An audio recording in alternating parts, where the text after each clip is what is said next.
অনেকদিন পর নিজেকে নিয়ে কিছু কথা লিখলাম। ধ্বংসের দিকে তাকিয়ে মুচকি হাসি দেওয়া অদ্ভুত মানুষ আমি।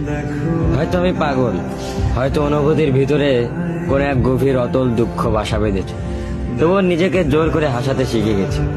যেদিন ভেতরটা একবারে ভেঙে গিয়েছিল, সেদিনও বাইরে থেকে এক চিলতে হাসি মুখে নিয়ে সবার সামনে দাঁড়িয়েছিলাম।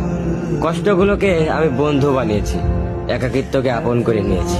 মানুষ ভাবে আমি হয়তো সুখী, শক্ত, নিলিপ্ত, কিন্তু তারা জানে না প্রতি রাত আমার এক একটা লড়াই। নিজেকে নিজেই বুঝিয়ে রাখি তুই ভালো আছিস, অথচ আমি জানি আমি ভালো নেই।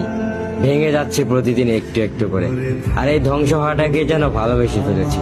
আমি সেই মানুষ যে হার মানার আগে হাসে, কারণ জানি কান্না দেখিয়ে লাভ নেই। পৃথিবী শুধু শক্তদের মনে রাখে, দুর্বলদের নয়। তাই আমি অদ্ভুত, আমি অনুভূতির আগুনে পুড়ে যাওয়া